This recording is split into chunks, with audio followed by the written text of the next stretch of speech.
sio swala la kifo. Kifo watu wanakufa kama kawaida. Lakini utata wa kifo chenyewe. Wao wamempiga kama mnyama.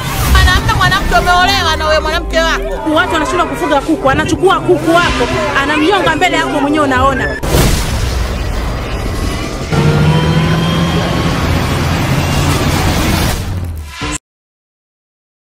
Mahakama Kuu Kanda ya Mtwara imewahukumu kunyongwa hadi kufa askari wawili kati ya 7 waliokuwa wanakabiliwa na kesi ya mauaji ya mfanyabiashara wa madini Musa Hamis.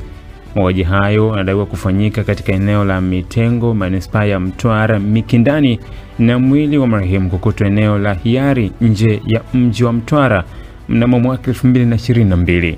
Askari waliopatikana na hatia ni Gilbert Kalanje aliyekuwa mkurugenzi wa upelelezi wa wilaya na Charles Onyango aliyekuwa mkuu wa kituo cha polisi.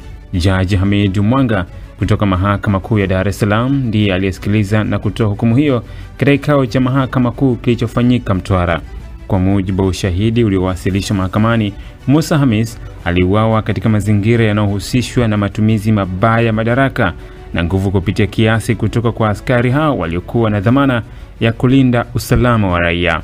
Jaji Mwanga ameeleza kuwa ushahidi uliokuwa mbele ya mahakama uliwathibitishia hatia washtakiwa hao wawili bila kuacha shaka yoyote.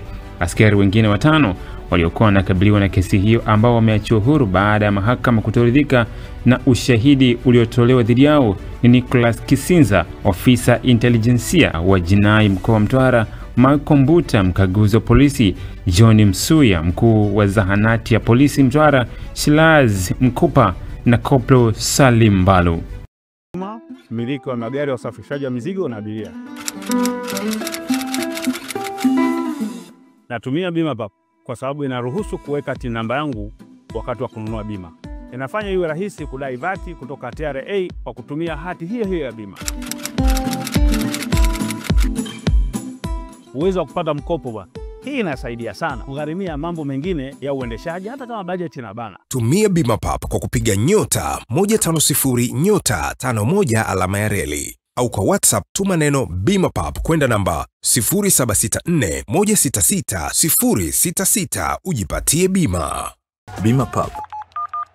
Urahisi wa maisha.